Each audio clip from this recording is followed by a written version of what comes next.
This is the second class of the first chapter हमारा inorganic chemistry का first chapter metal ligand bonding in transition metal complexes. इस वाले chapter में हमारी आज second class. In the first class we have seen crystal field theory in detail. Now we are going to see the crystal field theory in tetrahedral complexes.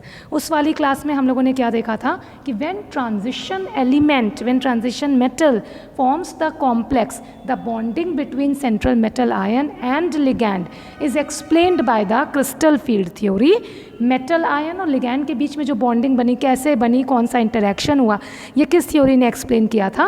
Crystal field theory ने, जो हमारे syllabus में थी। तो पिछले वाले turn में हम लोगों ने क्रिस्टल फील्ड थ्योरी को ऑक्टाहेड्रल कॉम्प्लेक्सेस में देखा। आज थोड़ा सा हमारे सिलेबस में थर्ड ईयर यही वाली थ्योरी टेट्राहेड्रल कॉम्प्लेक्सेस के लिए भी है। तो आज की क्लास में हम लोग क्या देखेंगे? CFT for tetrahedral complexes. जो जो हमारे सिलेबस में है वन बाय वन एक एक करके हम लोग देखेंगे। पहले थोड़ा सा टेट्राहेड्रल कॉम्प्लेक्सेस, उसके बाद थोड़ा सा स्क्वायर प्लेनर कॉम्प्लेक्सेस। तो हम लोग पहले बात कर रहे हैं टेट्राहेड्रल कॉम्प्लेक्सेस, यानी when any central metal ion is present and 4 ligands are combining, है ना। टेट्राहेड्रल कॉम्प्लेक्स क्या होता है? When 4 ligands are joined to the central metal ion and along the tetrahedron, एक टेट्राहेड्रन बना देते हैं। जैसे हम लोग टेट्राहेड्रल स्ट्रक्चर तो इस टाइप से बनाते हैं, आपको पता है। अगर लिगेंड इस तरीके से हम लोग जोड़ दें तो ये कॉम्प्लेक्स की ज्योमेट्री को हम लोग क्या बोलेंगे? Tetrahedral geometry. तो अगर टेट्राहेड्रल कॉम्प्लेक्स बन रहा है तो how many ligands are present? 4 ligands are present.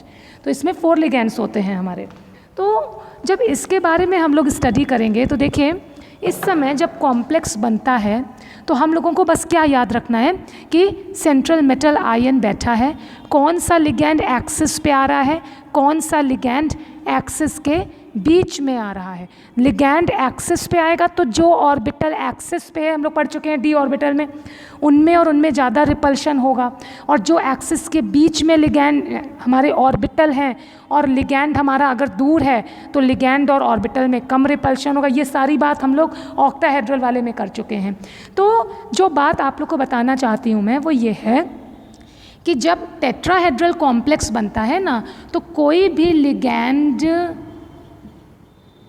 Axis पर नहीं आता है। कोई भी लिगैंड एक्सिस पे नहीं आएगा। सारे लिगैंड्स कहाँ पे आते हैं? एक्सिस के बीच में आते हैं। ये डिफरेंस है ऑक्टाहेड्रल और टेट्राहेड्रल के बीच में। इन octahedral complexes ligands were approaching the central metal ion along the axis. याद करिए, इसमें लिगैंड एक्सिस पे नहीं आ रहे हैं, एक्सिस के बीच में हैं, अप्रोच करें। तो हम लोग क्या बोलेंगे?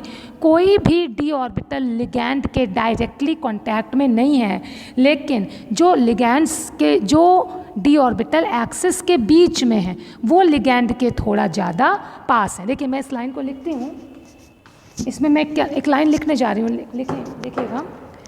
इन these complexes none of the d orbital, none of the d orbitals point directly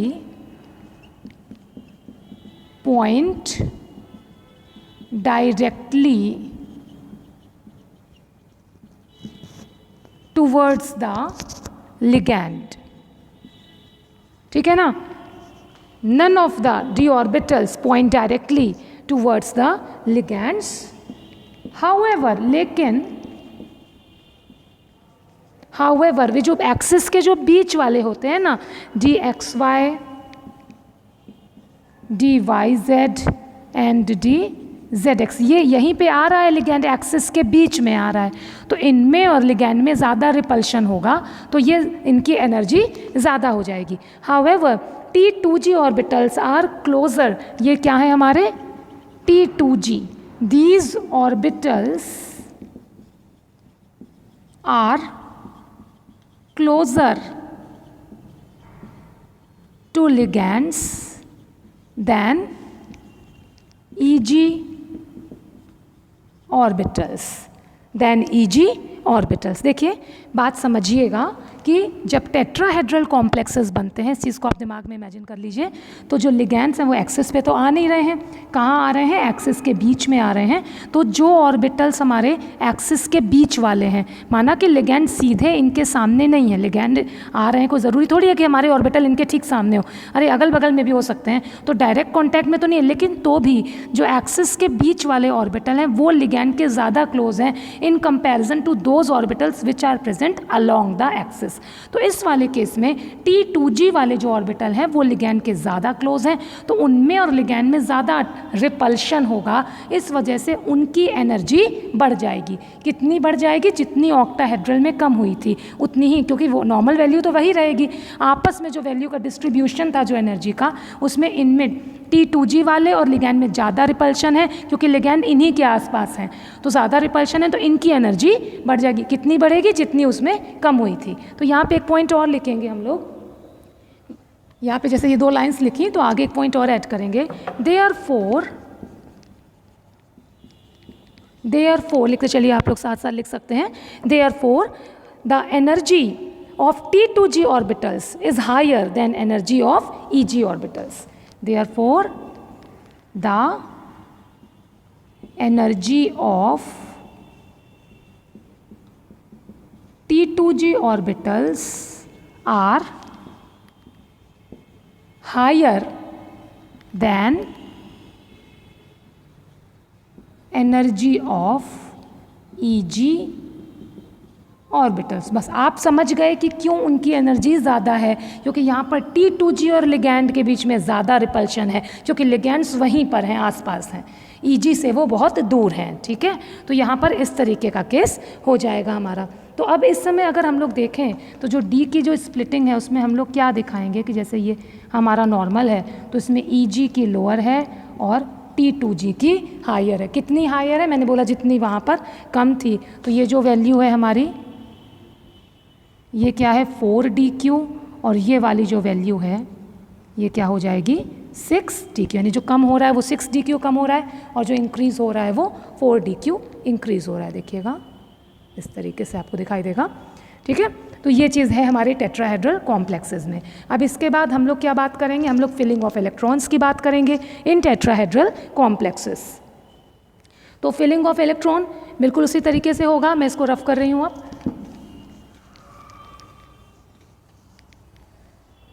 इसको रफ कर रही हूँ मैं। आगे इसमें एक लाइन और लिख लेते हैं कि देखिए जो टेट्राहेड्रल कॉम्प्लेक्स इसमें 4 लिगैंड्स हैं, ऑक्टाहेड्रल में 6 लिगैंड्स हैं, तो ऑटोमेटिकली हम लोग को मालूम है कि ऐसे में क्या होगा, जब 4 लिगैंड्स है तो स्प्लिटिंग जो है वो कम होगी, है ना भाई, थोड़ा तो कम होगा, लिगैंड्स की वजह से होता है ये सब रिपल्शन वगैरह, तो इसमें लिगैंड्स का नंबर कम है, तो इसमें उसके वजह ऑक्टाहेड्रल के कंपैरिजन में इसमें जो क्रिस्टल फील्ड स्प्लिटिंग है वो कम होगी ऑक्टाहेड्रल से। तो यहाँ पे हम लोग एक लाइन लिखेंगे कि in tetrahedral complexes energy separation between EG and T2G, है ना, इज स्मॉलर। हम लोग लिखेंगे यहाँ पर एक line, in tetrahedral complexes the difference in energy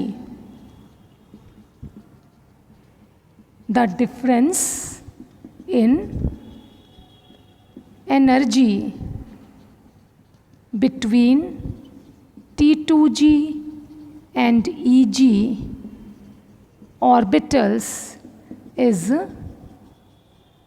smaller than octahedral complexes. क्यों स्मॉल है ये आप समझ गए, क्योंकि लिगैंड्स बहुत ज़्यादा अफेक्ट करते हैं और इसमें नंबर ऑफ लिगैंड्स कम है। और आप ये भी लिख सकते हैं कि नंबर ऑफ लिगैंड भी कम है, कोई लिगैंड डायरेक्टली डी ऑर्बिटल के, जो कोई भी लिगैंड है वो डायरेक्टली डी ऑर्बिटल के साथ में अप्रोच में नहीं है। आप लिख दीजिए बिकॉज, क्योंकि इसमें because no orbital is in direct contact with the ligand, because no d orbitals, because ऐसे लिख दीजिए, d orbitals are not directly approaching the ligands, are not directly approaching the ligands या affected by लिगैंड्स। कहने का मतलब बिल्कुल वही है कि लिगैंड और डी ऑर्बिटल आमने सामने हो, ऐसा इसमें नहीं है, तो रिपल्शन कम है पहले के कंपैरिजन में। बस एक ये चीज़ हम लोग को याद रखनी है। अच्छा, कितना कम है पहले से? तो डेल्टा टी यानी ये splitting in tetrahedral equals to -4/9 delta O octahedral के कंपैरिजन में। ये रिलेशन है दोनों के बीच में, ये भी हम लोग को याद रहे तो अच्छी बात है। इसके बाद अब फिलिंग वाली बात देखेंगे, तो हम लोग जब फिलिंग करेंगे तो हम लोगों ने जैसे ऑक्टाहेड्रल में किया था, इसको मैं रफ कर रही हूँ, जब हम लोगों ने ऑक्टाहेड्रल में किया था तो वीक फील्ड कॉम्प्लेक्सेस और स्ट्रॉन्ग फील्ड कॉम्प्लेक्सेस पढ़ा था। तो स्ट्रॉन्ग फील्ड में अगर आप याद करिए तो क्या होता था कि पहले T2G भरता था, पहले T2G भर जाता था, फिर पेयरिंग होती थी, तब जाकर आपका उसमें EG में जाता था, अगर आपको याद हो तो। ये स्ट्रॉन्ग फील्ड था। यहाँ पर क्या है, क्योंकि CFSE कम है, हम लोगों ने देखा स्प्लिटिंग कम है, थोड़ा रिपल्शन का भी वो बात नहीं है जो ऑक्टाहेड्रल है, तो यहाँ CFSE जो हमारी जो क्रिस्टल फील्ड स्प्लिटिंग है वो भी उतनी नहीं है कि वो पेयरिंग कर पाए। कहने का मतलब है यहाँ पर स्ट्रॉन्ग फील्ड वाले नहीं मिलते हैं, केवल वीक फील्ड लिगैंड्स मिलते हैं। तो यहाँ पर हम लोग जो फिलिंग करेंगे वो केवल वीक फील्ड लिगैंड्स की करेंगे, ठीक है। इसमें भी हम लोग अगर चाहें तो लिख सकते हैं कि in tetrahedral complexes strong field have not been obtained. एक लाइन पहले आप ये समझ लीजिए, in these complexes strong field, that is strong field का मतलब लो स्पिन है ना, low spin complexes have not been obtained, अभी तक मिले नहीं हैं, हैव नॉट बीन ऑब्टेन्ड। क्यों नहीं मिले हैं? उसी की वजह से, क्योंकि वो एनर्जी जो CFSE है वो इतनी सफिशिएंट ही नहीं है, because CFSE is not sufficient to bring about spin pairing, because CFSE is not sufficient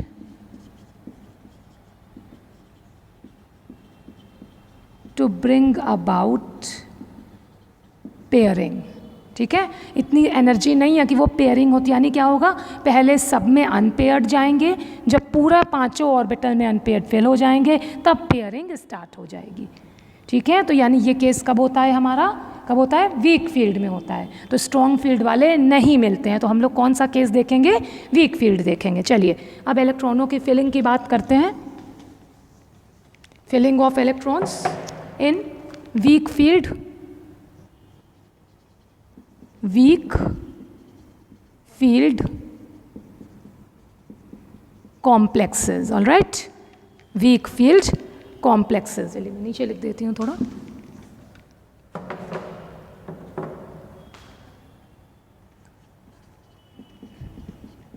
week field complexes, ठीक है।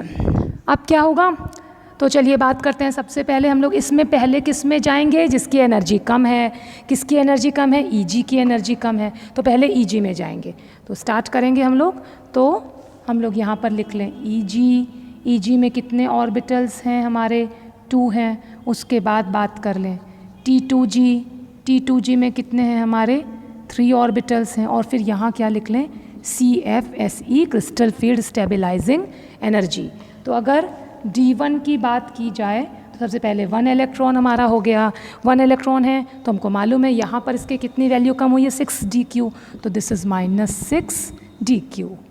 ठीक, ऐसे ही हम लोग फिर से बात कर लें, ये EG है, ये T2G है और ये CFSE है, तो D2 में इस तरीके से चला जाएगा और ये क्या हो जाएगा, -12dq।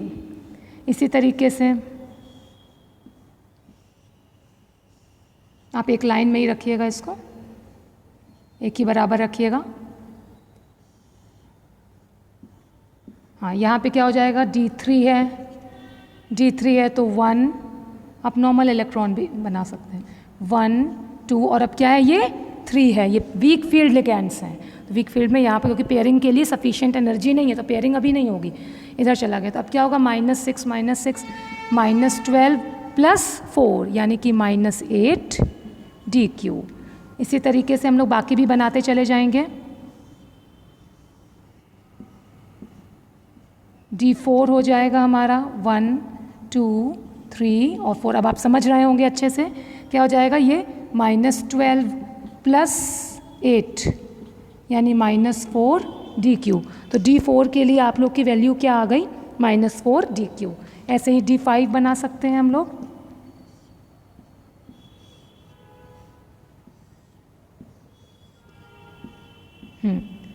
वन 2 3 4 और ये 5, यहाँ पे भी वैसे ही हो जाएगा -12 + 4 4 8 4 यानी कि यहाँ दिस इज 0 DQ। तो D5 के लिए आपकी वैल्यू क्या आ गई, 0 DQ। ठीक, उसके बाद ऐसे ही D6 भी दिखा सकते हैं हम लोग।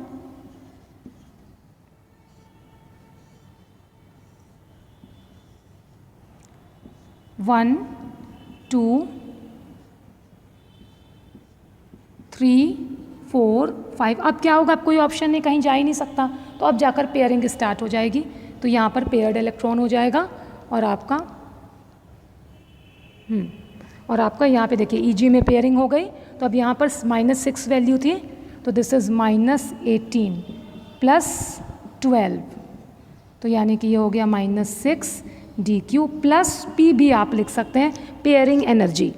ठीक है, D6 में हम लोग इस तरीके से लिख सकते हैं। यही P आप ऑक्टाहेड्रल में भी जहाँ पे पेयरिंग है आप इस तरीके से दिखा सकते हैं। फिर इसी तरीके से हम लोग D7 भी दिखा सकते हैं। ठीक है, D7 आपको दिख रहा है, ओके, दिस इज़ D7। यहाँ पर भी इसी तरीके से हो जाएगा।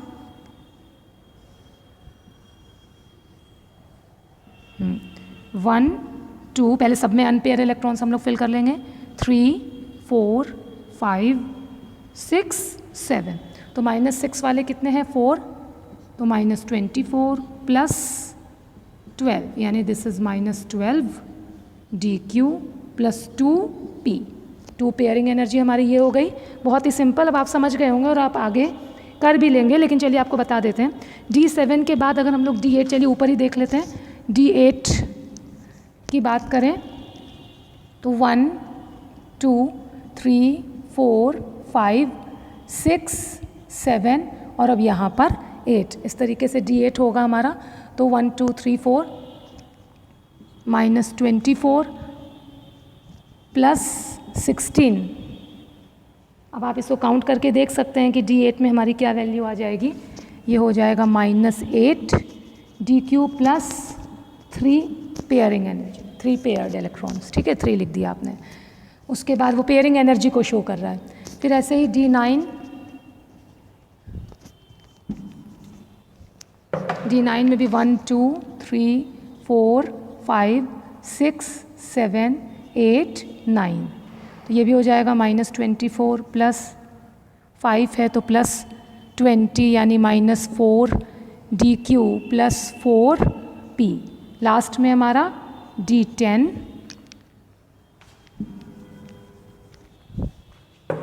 D10 में आप 1 2 3 4 5 सब में पेयरिंग हो जाएगी, 8 9 10। ठीक, फिर ये 4 हो गया, -24 और +24 यानी 0 + 5P, ये हो गया हमारा D10 की वैल्यू। तो हम लोगों ने देखा कि वीक फील्ड लिगैंड ही हम लोगों को मिल रहे हैं, और वीक फील्ड लिगैंड में कैसे हम लोगों ने बहुत ही सिंपल वे में इनको फिल कर लिया और CFSE की वैल्यू भी निकाल ली।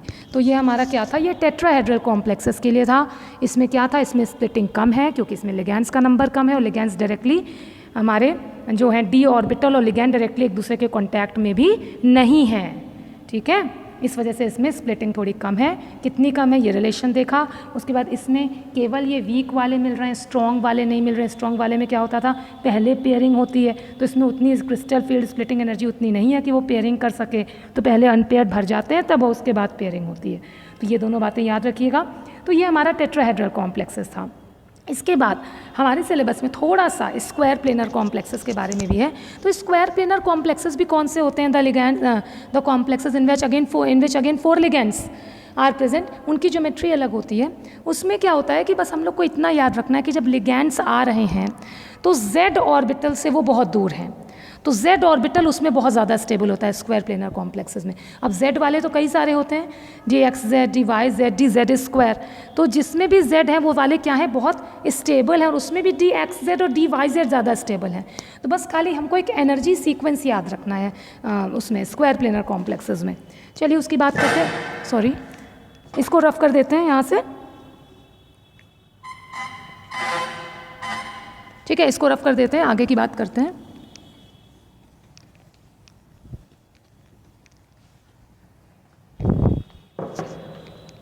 स्क्वायर प्लेनर कॉम्प्लेक्सेस,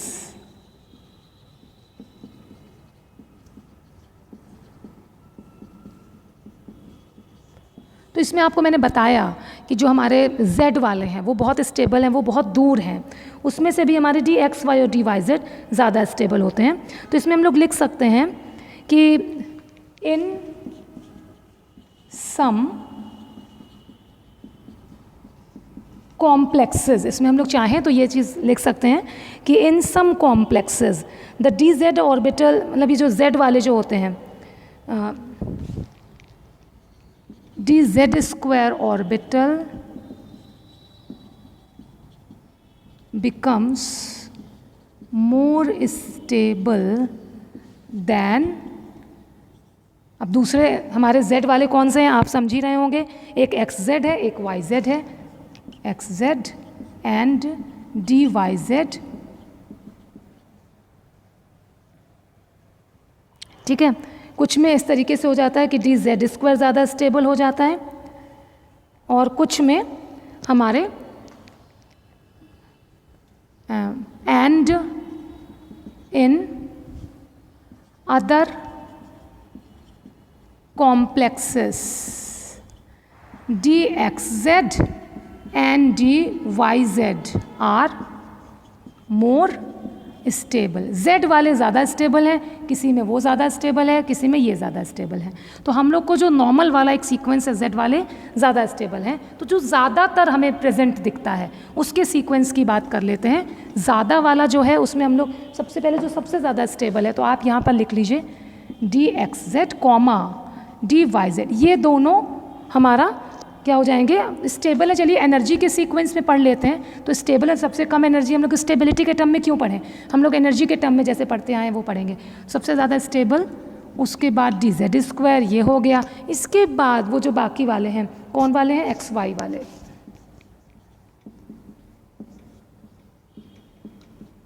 ये this is the sequence of increasing energy, increasing energy sequence, ठीक है। बस इतना याद रखना है। स्क्वायर प्लेनर कॉम्प्लेक्सेस होते क्या हैं, देखिए इस टाइप से हम लोग इनकी ज्योमेट्री बनाते हैं, बीच में सेंट्रल मेटल है और ये चारों तरफ से ये लिगैंड जुड़े हुए हैं, है ना। तो ये होता है। तो बस हमें इतना सीक्वेंस इसमें याद रखना है और कुछ नहीं। इसके बाद ये हमारी थ्योरी तो कंप्लीट हो गई।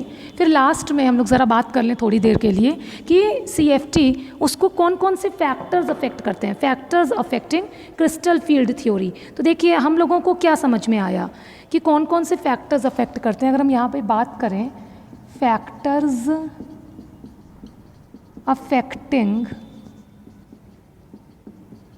क्रिस्टल फील्ड स्प्लिटिंग, तो सबसे पहली बात तो हम लोगों ने अभी देखा कि ऑक्टाहेड्रल में ज़्यादा स्प्लिटिंग थी, टेट्राहेड्रल में कम स्प्लिटिंग थी। तो इसका मतलब सबसे पहला फैक्टर कौन हो गया, ज्योमेट्री ऑफ द कॉम्प्लेक्स। तो सबसे पहला फैक्टर हमारा हो जाता है geometry of the complex. Geometry affect करती है। ज्योमेट्री का मतलब आप लोग समझ रहे हैं, शेप, कि हमारा जो कॉम्प्लेक्स बन रहा है उसमें ऑर्बिटल और लिगैंड डायरेक्ट अप्रोच में है तो स्प्लिटिंग ज़्यादा है, डायरेक्ट अप्रोच में नहीं है तो स्प्लिटिंग कम है। तो यानी कि ये शेप यानी कि हमारी ज्योमेट्री, तो ज्योमेट्री पे डिपेंड करता है। जैसे कि हम लोग कह सकते हैं कि इन ऑक्टा, और नंबर ऑफ लिगैंड्स पे भी डिपेंड करेगा। तो in octahedral complexes splitting is higher than in tetrahedral complexes, ठीक है ना। हम लोग क्या लिख सकते हैं, इन octahedral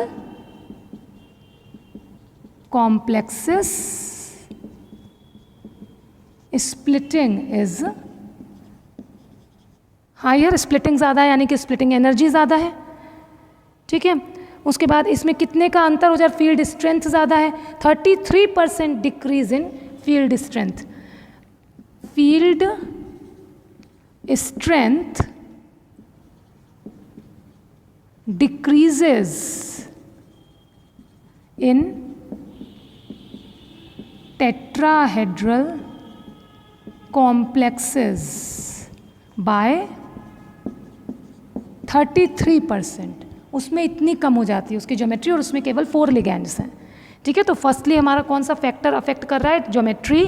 ज्योमेट्री यानी क्या, नंबर ऑफ लिगैंड और किस तरीके से वो जुड़ रहे हैं, शेप, है ना, दिस इज द ज्योमेट्री। उसके बाद दूसरी बात क्या चीज़ हो गई हमारी, बहुत important factor, nature of ligand.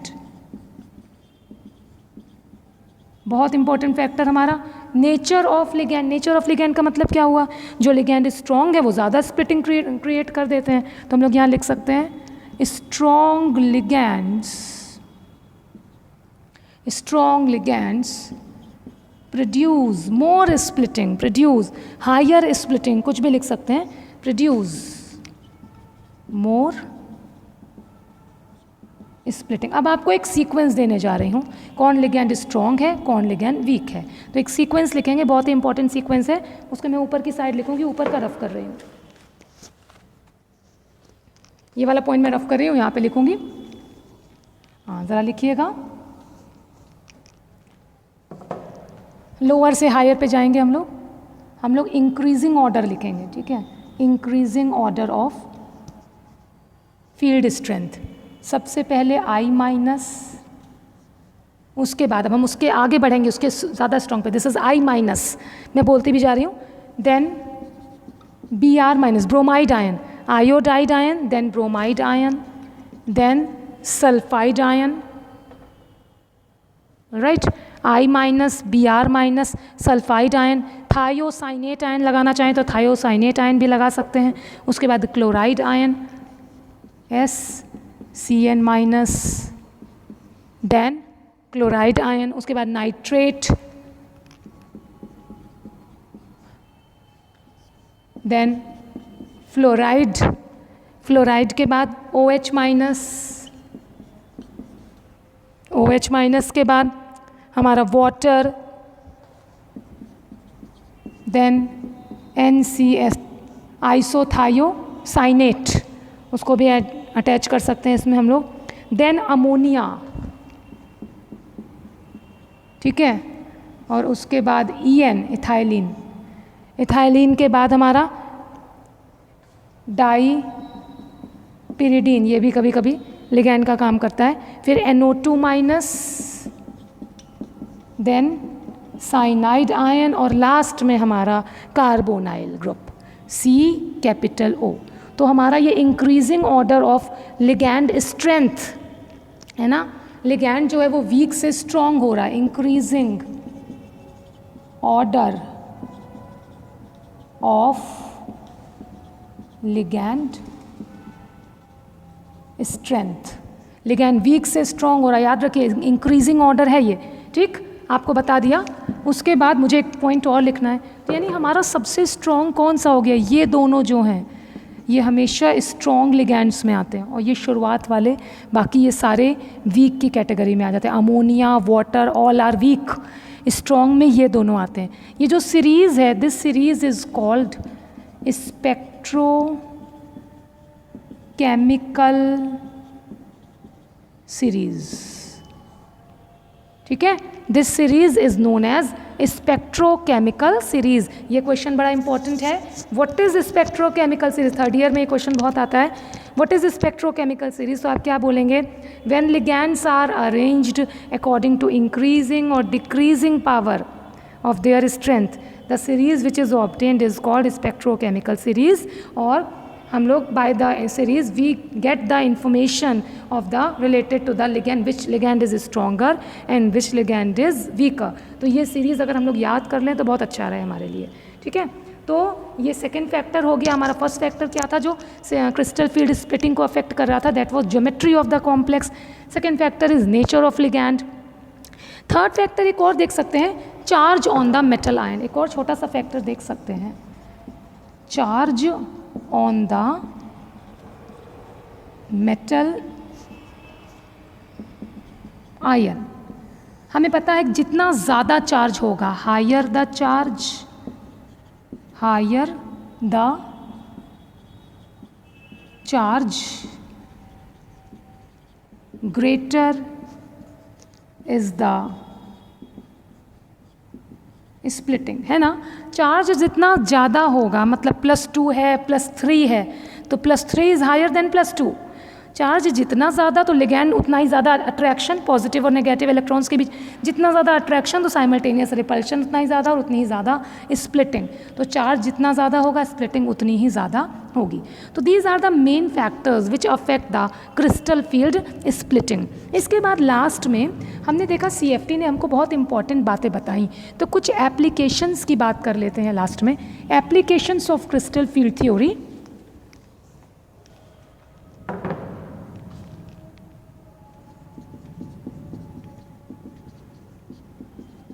Applications of crystal field theory. देखिए, क्रिस्टल फील्ड थ्योरी का एक बहुत इंपॉर्टेंट एप्लीकेशन है, समझिएगा। आप लोगों को मालूम है, अगर हम लोगों से कोई पूछे कि ये कलर्ड कौन से आयंस कलर्ड होते हैं, तो हम लोग क्या बोलते हैं, तुरंत बोलते हैं transition metal ions are coloured. Transition metal ions खुद तो कलर्ड है, वो जो कॉम्प्लेक्सेस बना रहे हैं वो भी कलर्ड हैं। तो नॉर्मली हम लोग क्या कहते हैं कि transition metal complexes are colored. Why these are colored? इसको कोई थ्योरी एक्सप्लेन नहीं कर पाई, इसको किसने एक्सप्लेन किया? CFT ने एक्सप्लेन किया। तो हमारा जो सबसे पहला जो एक्सप्लेनेशन है, सबसे पहला जो इसका एप्लीकेशन है वो ये है, एक्सप्लेनेशन ऑफ कलर। कोई कंपाउंड या ये ट्रांजिशन एलिमेंट्स ही कलर्ड होते हैं। अगर आपसे पूछा जाए सोडियम के कंपाउंड्स कलर्ड होंगे, तो आप कहेंगे नहीं, सोडियम वाले तो S ब्लॉक एलिमेंट्स हैं। ऐसे ही P ब्लॉक का कोई ले लीजिए, क्या P ब्लॉक के हमारे मैग्नीशियम के कंपाउंड्स क्या कलर्ड होंगे? बोलिए नहीं होंगे। लेकिन अभी हम आपसे पूछ रहे हैं कॉपर के सॉल्ट्स, बोलिए हमेशा कलर्ड होते हैं, है ना। कॉपर के, क्रोमियम के सॉल्ट्स कलर्ड होते हैं, आयरन के सॉल्ट्स कलर्ड होते हैं, क्योंकि ये सब ट्रांजिशन एलिमेंट्स हैं। ट्रांजिशन एलिमेंट जब कॉम्प्लेक्सेस बनाते हैं तो वो हमेशा कलर्ड क्यों कलर्ड होते हैं? इसके पीछे का रीज़न हम लोग छोटी क्लास में ये पढ़ते हैं कि व्हेन एनी कंपाउंड, कोई कंपाउंड अगर हमें कलर्ड दिख रहा है तो क्यों दिख रहा है? क्योंकि वो कंपाउंड विजिबल रेंज की लाइट एब्जॉर्ब कर रहा है। Visible range, when any compound absorbs the light of visible range. ये विजिबल रेंज क्या है? 400 to 700 नैनोमीटर वेवलेंथ। जब कोई कंपाउंड इस वाली रेंज की लाइट को एब्जॉर्ब करेगा, इतनी वेवलेंथ, तो एब्जॉर्ब तो कर लेगा, फिर वो एमिट भी इसी रेंज में करेगा, और यही जो एमिशन होगा ये हमारी आँखों पे पड़ेगा, और हमारी आँखों के लिए ये रीजन विजिबल है, तो हमें वो कलर दिखाई पड़ेगा। अगर कोई कंपाउंड इससे अलग रेंज में एब्जॉर्ब करेगा तो वो अलग रेंज में एमिट करेगा, तो हमारी आँखों पर वो नहीं पड़ेगा। हमारी आँखों के लिए जो विजिबिलिटी है वो इसी रीजन में है। तो इस रीजन की लाइट अगर हमारी आँख पे पड़ेगी तो हमें कलर दिखाई देगा, और अगर इससे हायर या लोअर रेंज की चली गई तो हमारी आँखों को कलर नहीं दिखाई पड़ेगा। तो इसका मतलब ये है कि जो ट्रांजिशन एलिमेंट्स हैं, ये जब मेटल आयंस हैं, जो हमारे ट्रांजिशन एलिमेंट है आयन की फॉर्म में जब वो हैं, तो इसका मतलब है कि वो ट्रांजिशन किस फॉर्म में दिखा रहे हैं, वो मतलब एब्जॉर्प्शन कौन सी रेंज में दिखा रहे हैं? विजिबल रेंज में एब्जॉर्प्शन दिखा रहे हैं, तभी तो वो कलर दिख रहे हैं हमको। कोई ग्रीन दिख रहा है, कोई ब्लू दिख रहा है, क्यों? अब ये है कि विजिबल में दिखा रहे हैं। अब क्यों विजिबल में दिखा रहे हैं? वाई S और P blocks elements are not showing the absorption in visible range? क्यों नहीं वो लोग दिखा रहे हैं, यही क्यों दिखा रहे हैं? तो उसके पीछे CFT ने एक बहुत अच्छा एक्सप्लेनेशन दिया। हम लोगों ने अभी अभी देखा कि ये जो D वाले ऑर्बिटल्स होते हैं, D वाला जो सबशेल है, ये 2 पार्ट्स में टूटा है। हो सकता है कि यहाँ पर T2G रहे, नीचे EG रहे, या ऊपर EG रहे, नीचे T2G रहे। हम लोगों ने देखा है, ऑक्टाहेड्रल है तो अलग है, टेट्राहेड्रल है तो अलग, लेकिन ये टूटा रहता है। तो अगर कोई इलेक्ट्रॉन ग्राउंड स्टेज पर है, अब उसको एनर्जी मिली तो वो एनर्जी एब्जॉर्ब करेगा और हायर रेंज में चला जाएगा। मतलब बहुत लोअर एनर्जी इज़ रिक्वायर्ड, ठीक है ना। less amount of lower amount of energy is required for transition in higher excited state. Excited state. तो ये बहुत थोड़ी एनर्जी की ज़रूरत है जो किस में प्रेजेंट है, विजिबल रीजन में, विच इज़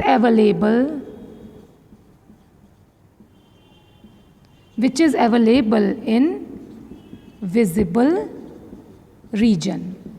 तो कहने का मतलब है इनको जितनी एनर्जी की रिक्वायरमेंट है, ये जो ट्रांजिशन है जो CFT ने बताया है, ये कौन सा ट्रांजिशन है, एक ही D से D ही में तो जा रहा है ना, सबशेल तो नहीं चेंज हो रहा है. तो this transition is called DD transition.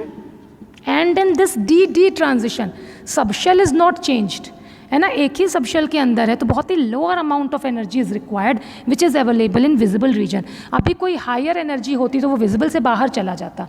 S और P में क्या है, उसमें ऐसा ब्रेकिंग नहीं होता है. S में तो एक ही ऑर्बिटल है, S के इलेक्ट्रॉन को आगे जाना पड़ता है, उसमें बहुत ज़्यादा एनर्जी की ज़रूरत है. P वाले में 3 ऑर्बिटल है, वहाँ भी ऐसी स्प्लिटिंग नहीं है, तो वहाँ भी उनको हायर जाना पड़ता है जिसमें हायर एनर्जी की ज़रूरत है. D में और F में ये पॉसिबिलिटीज़ होती हैं, तो वो दोनों क्या होते हैं, कलर्ड कॉम्प्लेक्सेस बनाते हैं. तो ये जो ब्रेकिंग वाला जो स्प्लिटिंग है, ये तो CFT ने ही बताया, तो CFT ने बहुत ही अच्छा एक्सप्लेनेशन दिया. अब आप समझ गए होंगे. ये क्वेश्चन बहुत इंपॉर्टेंट और जनरली लोगों को नहीं पता होता कि ट्रांजिशन एलिमेंट्स अगर कलर्ड हैं, वो जो कॉम्प्लेक्सेस बना रहे हैं वो कलर्ड है, तो क्यों है कलर्ड, क्यों है, क्योंकि उनके अंदर जो ऑर्बिटल है वो पहले तो सेम एनर्जी के थे, जब लिगैंड जुड़ने आए तो वो 2 पार्ट में टूट गए, एक लोअर एनर्जी एक हायर एनर्जी. तो इलेक्ट्रॉन लोअर वाले में बैठे हैं, जब उनको एनर्जी मिलेगी तो वो हायर में जाएंगे, तो कहाँ जाएंगे, इसी में तो जाएंगे, D ही के अंदर. तो इनको बहुत कम एनर्जी की ज़रूरत है एक्साइटेशन के लिए, तो ये विजिबल रेंज को एब्जॉर्ब कर लेते हैं और एक्साइटेशन दिखा देते हैं. थोड़ी देर के बाद जब वो वापस आते हैं तो यही एनर्जी वो निकालते हैं, एमिट करते हैं, तो यही हमारे आँखों पर पड़ता है और हमें कलर दिखाई देता है. आई थिंक आप लोग को समझ में आ गया होगा. ठीक है, तो ये कलर का एक्सप्लेनेशन हुआ, हमारी क्रिस्टल फील्ड थ्योरी ने दिया. इसके बाद इसी तरीके से, वेरी सॉरी, इसी तरीके से एक और एक्सप्लेनेशन हो जाता है जो आप पहले से जानते होंगे, magnetic properties, magnetism, explanation of magnetism. हम लोग को पता है, तो हमारा पहले से भी पता है, the compound containing paired electrons is called diamagnetic. तो हमारे इस थ्योरी के अकॉर्डिंग अगर हमारे में कोई भी हम लोग कॉम्प्लेक्स कोई भी ले लें, ऑक्टाहेड्रल ले लें या टेट्राहेड्रल ले लें, जैसे suppose this is T2G and this is EG, when, देखिएगा, if all the electrons are paired, अगर सारे इलेक्ट्रॉन्स पेयर्ड हैं तो इलेक्ट्रॉन क्या करते हैं, मैग्नेटिक फील्ड क्रिएट करते हैं. तो magnetic field created by one electron is cancelled by other electron which is present in the same orbital. उसी ऑर्बिटल में दूसरा इलेक्ट्रॉन बैठा है जिसकी सारी वैल्यूज़ वही हैं, बस खाली डायरेक्शन अलग है. तो वो जो एक इलेक्ट्रॉन क्रिएट कर रहा है मैग्नेटिज्म, वो दूसरा इलेक्ट्रॉन कैंसिल कर दे रहा है. तो ओवरऑल मैग्नेटिज्म इसमें नहीं है, नो मैग्नेटिज्म, यानी कि मैग्नेटिक मोमेंट इज 0. तो ऐसे कॉम्प्लेक्सेस को क्या बोलते हैं, डाया मैग्नेटिक, डायामैग्नेटिक कॉम्प्लेक्सेस. तो ये क्रिस्टल फील्ड थ्योरी से हम लोग इजीली देख सकते हैं कि कौन सा कॉम्प्लेक्स डाया है, कौन सा पैरा है. डाया का मतलब उसके अंदर मैग्नेटिज्म नहीं है.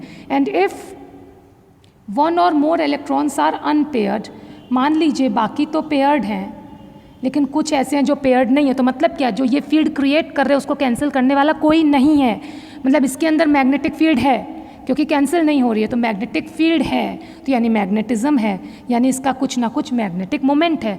यानी ऐसे सब्सटेंसेस क्या बोलते हैं जिसमें इस तरीके से हो, इनको बोलते हैं पैरामैग्नेटिक सब्सटेंसेस. पैरा, और जो कॉम्प्लेक्सेस होते हैं उनको क्या बोलते हैं, पैरामैग्नेटिक कॉम्प्लेक्सेस. तो पैरामैग्नेटिक के अंदर मैग्नेटिज्म होता है और डाया में मैग्नेटिज्म नहीं होता है. तो ये भी CFT के थ्रू बहुत अच्छे से एक्सप्लेन किया गया है. ठीक है, so these were the applications. Last में ज़रा 1-2 हम लोग इसके लिमिटेशंस देख लें, तब हमारा चैप्टर कंप्लीट हो जाएगा. In the last, limitations of CFT.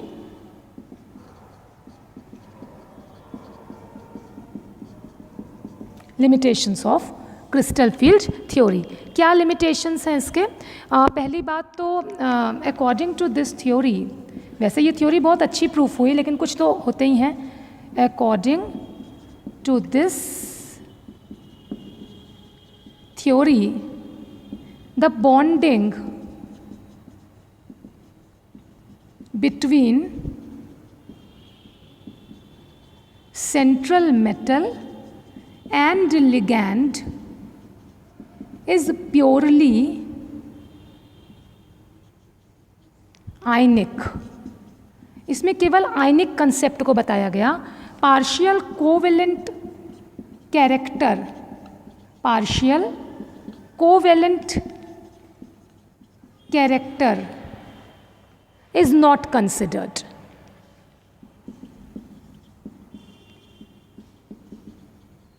क्योंकि ऐसा तो हो नहीं सकता कि आयनिक में कोवेलेंट कैरेक्टर ना हो, उसके बारे में कुछ नहीं, तो ये इसका एक लिमिटेशन है। दूसरी बात, दिस थ्योरी, या केवल यहाँ CFT लिख देते हैं, कंसिडर्स, ये तो बहुत ही जेन्युइन सा इसका लिमिटेशन है। This theory considers only d orbitals, not s and p orbitals, है ना। ये भी तो बात है ना कि केवल मेटल की d ही ऑर्बिटल को फोकस कर रही है, s और p के बारे में बात नहीं कर रही है। तीसरी बात, CFT considers only metal orbitals, only metal orbitals, it gives the information about only metal orbitals, not the ligand orbitals, है ना। अगर बात है तो ठीक है, डी की बात है, लेकिन लिगैंड के भी तो ऑर्बिटल्स की बात करें, उसकी बात नहीं कर रही है, तो ये भी इसका एक लिमिटेशन है। और भी बहुत सारे हैं कि मतलब इसमें पाई बॉन्डिंग को, है ना। फोर्थ है, it does not explain pi bonding, उसके बारे में कोई इन्फॉर्मेशन नहीं दे रही है। और ये जो लिगैंड्स स्ट्रॉन्ग हैं, जो लिगैंड वीक हैं, उनके बारे में तो बता रही है, but why these are strong and why these are weak, इसके बारे में नहीं कि वो क्यों स्ट्रॉन्ग है और वो क्यों वीक है, इसका रीज़न भी नहीं दे रही है। ठीक है, तो इसके बाद इसके साथ ही हमारा ये वाला चैप्टर कंप्लीट हो गया। हमारा फर्स्ट चैप्टर इनऑर्गेनिक केमिस्ट्री का कंप्लीट हो गया। आप लोगों से मेरी एक रिक्वेस्ट है, अगर कोई चीज़ आपको नहीं समझ में आई हो तो वो मुझे इन्फॉर्म ज़रूर करिए, ताकि आप लोग के लिए एक दूसरा वीडियो निकालूँ और आप लोगों की प्रॉब्लम सॉल्व कर सकूँ। ओके, ये काम ज़रूर करिएगा अगर ना क्लियर हो तो। Now chapter is completed. Okay.